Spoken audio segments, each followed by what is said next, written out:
This drumming session isn't an evening class in a community centre. Unusually, it's part of a therapy session taking place during school hours at Jessie Boot Primary in Nottingham. They don't go to their dad and tell him stuff that they'll tell me. I want it to be like equal.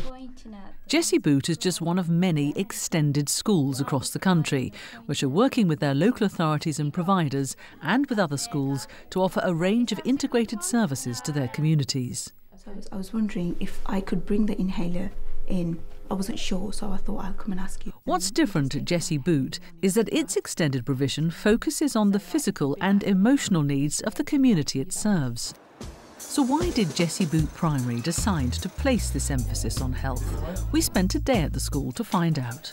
Extended services are a really vital part of what we do here because they're about addressing emotional and social and medical health sort of aspects to learning. My name's Sue, I'm the school nurse. Okay, the extended school philosophy starts early, before school in fact.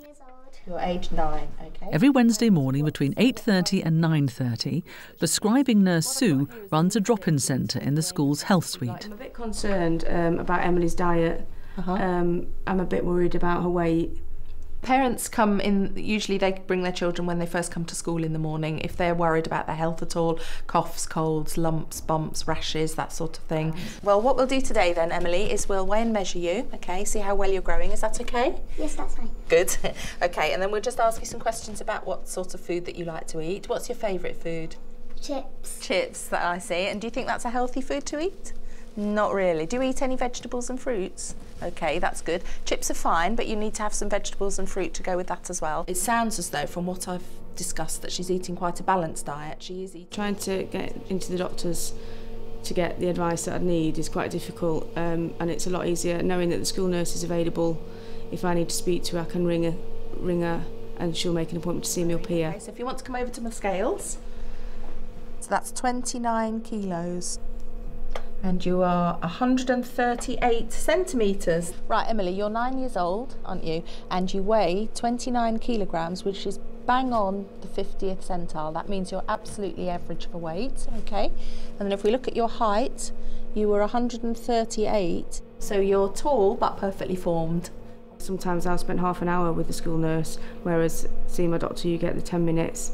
And also she can give you information about other services that are available. I've got a leaflet here if you'd like to take that with you. That's just some advice for if you can just read through that, and it just talks about what to do at meal times if you want to try and encourage Emily to try some new foods. Health is a big part of education, so it helps if we can identify the children's health issues. It helps them with learning, it improves attendance and helps their attitude in school.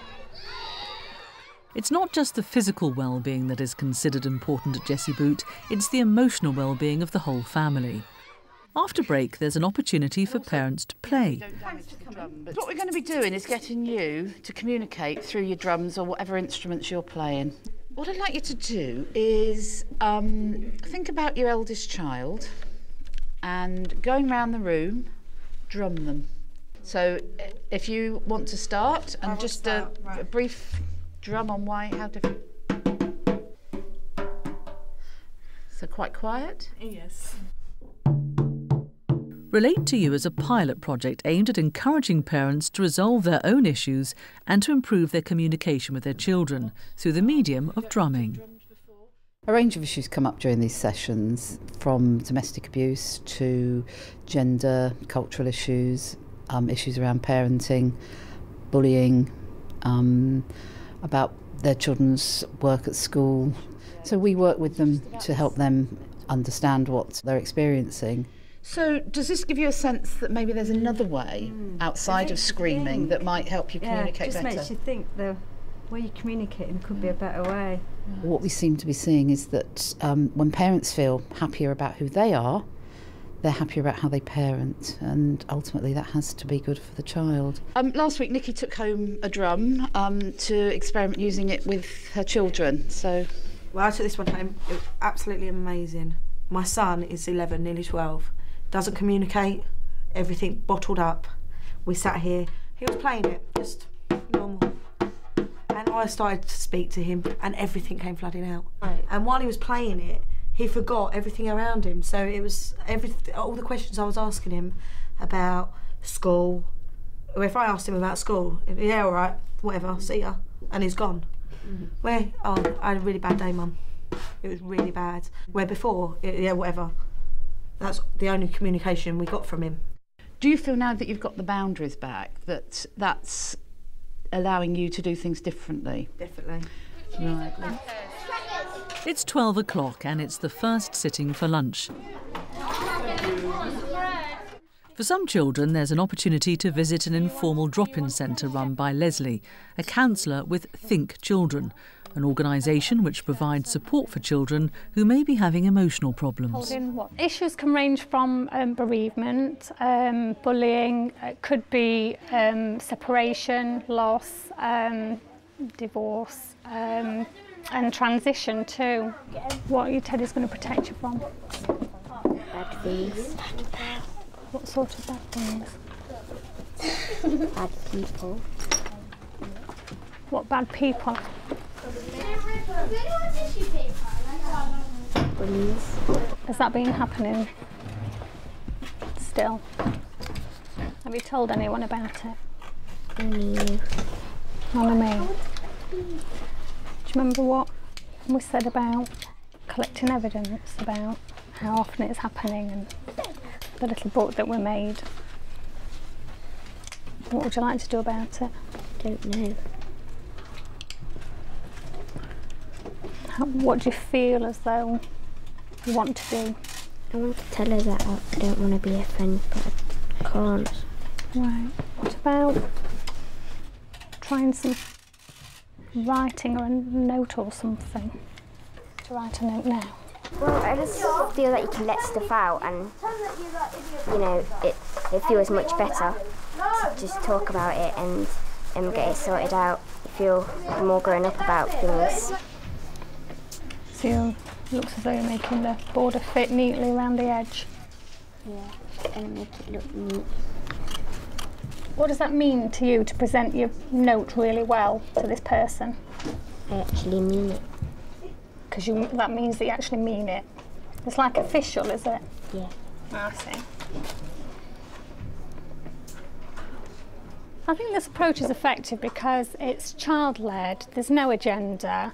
Also, it's early intervention work as well, so it actually enables the child to think about their actions and the behaviour and gives them coping skills and able to cope with whatever comes their way and preventing something more serious in the future. Whilst the children start their afternoon lessons, some parents are also in class. When they start school, they're learning obviously completely new skills again. So that's the major part. Yeah. So when should you start talking to babies? From the moment they're born, after 6 weeks, or when they smile at you? Okay, I think it's first one. Right, from the moment they are born. Yeah. Did we all agree with that? Yeah. Okay, so why do you think it's important? The bonding process, you can talk to them, they're looking at you, communicating with you, recognising who you are. Yeah. And actually, I mean, an interesting question is, it says here, from the moment they are born. But do you think it's possible that it's possible to talk to babies before they are born? Yeah, they do say to, don't they, when you're pregnant, obviously, to talk to your baby because they can hear you. Absolutely. Penny is a sessional tutor from South Nottingham College, which runs further and higher education courses. It has linked up with Jessie Boot to deliver this course on understanding play for learning. I think there are many advantages for using a school setting for courses. I think first and foremost, a lot of the learners that I work with perhaps have been out of learning for a while, and it can seem less threatening to come to this smaller, friendly environment than going to college. It says about how they make the most rapid development from birth to age 2. Andrea is currently studying for her Level 2 teaching assistant qualification. I've done the teaching assistant course Level 1. I'm moving on to Level 2 this year, and I think it'll work obviously in school to help me learn to train up to be a teaching assistant, because there is obviously a lot of talking and listening in school. In another activity, the mothers are working in pairs. One partner describes a shape which the other draws. Instead of going back home, I just stay here in school and do whatever I want to do. And that does help you a lot. You can understand how to help your child or what your child is doing and how you can help him as well. Right, let's have a look. You getting all right, you two? I think although a lot of the content is common sense, it just helps people to think about it in a little bit more detail, to think about the importance of talking and listening and playing with their children, and to give them some ideas and tips on how to do that with their own children at home or in the workplace. It's all to do with the parents. If they're being skilled up, then it helps to raise the children's achievement as well. And it's everyone working together for the benefit of the child. The reason why we are actually developing extended school services is because we feel absolutely, totally convinced that this is going to make a difference for our children and our families. Yeah, she's cutting. What's she doing? She picked some apples, some oranges, and some peach, I think. Excellent. And she's drawing them out, is she? Funded through Nottingham City Council's Children's Services, the family learning sessions offer parents an opportunity to learn with their children in a supportive setting. Today they're looking at healthy eating. You're going to take it home with you? Yeah, fantastic with the children actually. It gives them a bit of experience and learning about the foods, which is trying to encourage them to eat at home as well. And I've got 3 children, and being at home and a working mum, it's hard to find even an hour to spend time doing this sort of thing, because you obviously be housework and working, it's hard to find the time, and I just think it's really important. And they've really enjoyed it, and I have to actually, spend the one-on-one time with them. You know, when you did that chart over there, how did you describe the pineapple? Because that's your favourite one, isn't it? How did you do this? Oh, yes. Tangy, that's... The benefits are that parents can actually see what the children are learning in school, it's quality time, and it improves communication. Green apple.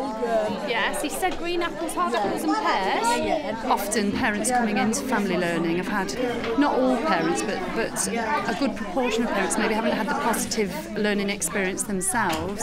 And I think coming into sessions like this is almost like breaking down the barriers. They'll come into group sessions, work with other parents and find out more about how the school runs. They feel more confident talking to teachers and parents. And, every aspect of the child's education, they get to find out more about what's happening in school and feel it's just not a threatening place, it's somewhere, it's a two-way sort of communication process often that happens. It's the end of the school day, but many children stay on after school to enjoy one of the 17 clubs that are on offer. The emphasis on healthy living continues, with many activities focusing on the physical side of things. Shocked face. Shocked face. Off we go. The introduction of the extended services has actually really improved attendance. That is one thing that we can point to straight away as a measurable impact of extended services. What we're really trying to do is to ensure that everybody within our community has their full opportunity to move on, to achieve their potential, and that we are really at the heart of our community serving its needs.